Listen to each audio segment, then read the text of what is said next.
మనం ఏదైనా దూరపు కొండలు నునుపు అంటుంటారు, దూరం నుంచి చూస్తే బాగా నున్నగా కనిపిస్తుంటాయి.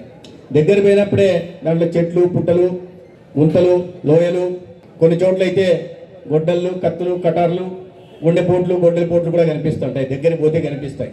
కానీ అటల్ బిహారీ వాజ్పేయి గారు 1957 నుంచి 2009 దాకా 52 సంవత్సరాల పాటు పార్లమెంటరీ సభ్యులుగా ఉన్నా ఒక్కటంటే ఒక్క అవినీతి మచ్చ లేకుండా 3 సంవత్సరాలు కేంద్ర మంత్రిగా 3 సార్లు ప్రధానమంత్రిగా ఉన్నప్పటికీ కూడా ఒక్కటంటే ఒక్క అవినీతి మచ్చ లేకుండా ఒక నిష్కలంకమైన వ్యక్తిత్వానికి ఆయన మారుపేరుగా నిలిచారు.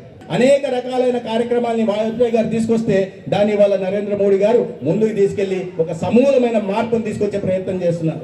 మనం ఏదో వెనుకబడిన దేశంగా, పేద దేశంగా పరిగణించబడుతున్న భారతదేశాన్ని ఆనాడు పునాదులు వేసి ఒక సంపన్న దేశంగా సృష్టించడానికి అటల్ బిహారీ వాజ్పేయి గారు శ్రీకారం చెప్తే ఇవాళ నరేంద్ర మోడీ గారు అదే భారతదేశాన్ని ప్రపంచ దేశాల్లోనే అతిపెద్ద ఆర్థిక వ్యవస్థల్లో 4వ స్థానానికి తీసుకెళ్లి భారతదేశం అంటే ఇవాళ ప్రపంచ దేశాలు గుర్తించే దిశగా, అదేవిధంగా ఈ రక్షణ పరంగా కూడా అతి శక్తివంతమైన దేశంగా రూపుదిద్దడంలో కూడా ఆనాడు పునాదులు వాజ్పేయి గారు వేస్తే ఇవాళ ప్రపంచంలోనే భారత్ వైపు ఏదైనా చెడు దృష్టితో చూడాలంటే, భారత సమగ్రత వైపు కానీ, సార్వభౌమాధికారానికి కానీ ఏదైనా ఆటంకం వాటిల్లేలాగా ఏ దేశమైనా చూడాలంటే భయపడే పరిస్థితి ఇవాళ ఉంది. దాని ఆపరేషన్ సింధూర్ని చూసాం, దానికి ముందు ఎయిర్ స్ట్రైక్లను చూసాం, దానికి ముందు బాలిస్టిక్ ఎయిర్ స్ట్రైక్ను చూడడం, అదేవిధంగా ఈ సర్జికల్ స్ట్రైక్ కూడా మనం చూసాం. అటువంటి మార్పు ఇవాళ జరుగుతోంది. మన రాష్ట్రంలో కూడా ఆనాడు వేసిన పునాదులు, ఆనాడు వాజ్పేయి గారు, చంద్రబాబు నాయుడు నాయకత్వంలో ఆనాడు రాష్ట్రంలో అభివృద్ధి, ఎన్డీఏ ప్రభుత్వం అభివృద్ధి పరుగులు పెట్టింది. అనేక రకాల సంక్షేమ పథకాలు వచ్చాయి. గ్రామీణ ప్రాంతాల్లో సంపద సృష్టి జరిగింది. గ్రామీణ ప్రాంతాల ఆర్థిక పురుపుష్టికి పునాదులు వేయడం జరిగింది. ఇవాళ అదే మళ్ళీ ఎన్డీఏ ప్రభుత్వాన్ని కొనసాగిస్తూ ఇవాళ అభివృద్ధిని, సంక్షేమాన్ని సమాంతరంగా తీసుకెళ్తూ ఎక్కడో దివాలా తీసిన ఆర్థిక వ్యవస్థని నరేంద్ర మోడీ గారు వారసత్వంగా తీసుకుని దాన్ని సరిదిద్ది ఇవాళ అతిపెద్ద ఆర్థిక వ్యవస్థగా తీర్చిదిద్దితే 5 సంవత్సరాల విధ్వంసకర పాలన కారణంగా ఆంధ్రప్రదేశ్ కూడా దివాలా తీస్తే ఇవాళ రాష్ట్ర గౌరవ ముఖ్యమంత్రి చంద్రబాబు నాయుడు గారు, పవన్ కళ్యాణ్ గారు ఇవాళ దాన్ని మళ్ళీ సరిదిద్ది గాడిలో పెట్టే ప్రయత్నం చేస్తున్నారు. అభివృద్ధి, సంక్షేమం సమాంతరంగా పోతున్నాయి. అనేక అభివృద్ధి కార్యక్రమాలు ఉత్తరాంధ్ర నుంచి మన రాయలసీమ ప్రాంతాల దాకా అనేక రకాలైన అభివృద్ధి కార్యక్రమాలు జరుగుతున్నాయి. నరేంద్ర మోడీ రాష్ట్రానికి 3 సార్లు వస్తే ఒకసారికి 2,10,000 కోట్లతో పెట్టుబడులతో అనేక ప్రాజెక్టులకు శ్రీకారం. అమరావతి ప్రాంతానికి వస్తే 56,000 కోట్లతో అభివృద్ధి పథకాలకి శ్రీకారం.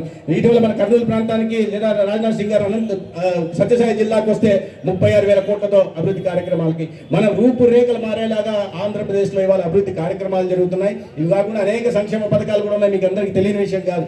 ఇవాళ ఇచ్చిన ప్రతి మాటను నిలబెట్టుకుంటూ కొంతమంది మాట్లాడుతుంటారు, ఈ ఊరికి రావడం లేదు కానీ ఎక్కడో ప్యాలెస్ లో ఉంటూ అప్పుడప్పుడు తాడేపల్లికి వచ్చి ఏదో మాట్లాడిపోవడం జరుగుతుంటే ఏది చేయట్లే, సూపర్ 6 ఏం జరగట్లే, ఏమయ్యా ఒక్కసారి ఈ సమాధి ఇక్కడ ఉన్న వాళ్ళకి చెప్పండి, నెలకు పెన్షన్లు వస్తున్నాయా, అలా చెప్పిన విధంగా పెన్షన్లు వస్తున్నాయా లేదా, మహిళలకి దీపం పథకం కింద ఉచిత సిలిండర్ వస్తుందా లేదా, చదువుకుంటున్న పిల్లలకి తల్లికి వందనం వస్తుందా లేదా, రైతుకు పెట్టుబడి సాయం కింద కేంద్ర ప్రభుత్వ సహకారంతో కలిపి అన్నదాత సుఖీభావ వస్తుందా లేదా, అన్నీ వస్తున్నాయి.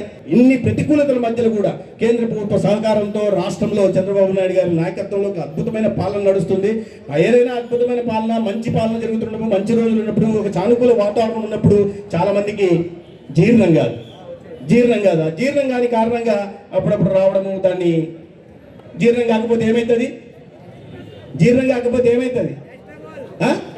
గ్యాస్ ట్రబుల్ వస్తుంది. గ్యాస్ ట్రబుల్ ఎక్కువ అయిపోతే ఏమొస్తుంది, బీపీలు వస్తాయి, ఇంకా హార్ట్ అటాక్. వద్దులే, అట్లా కోరుకోకూడదు, తప్పు కాదు. మీ అందరినీ కలిసే అవకాశం కలిగించినందుకు నేను ముఖ్యంగా జిల్లా పార్టీకి, మరీ ముఖ్యంగా మిత్రుడు శశిభూషణ్ రెడ్డి గారికి ప్రత్యేకంగా ధన్యవాదాలు తెలియజేస్తూ సెలవు తీసుకుంటాను. భారత్ మాతా కీ.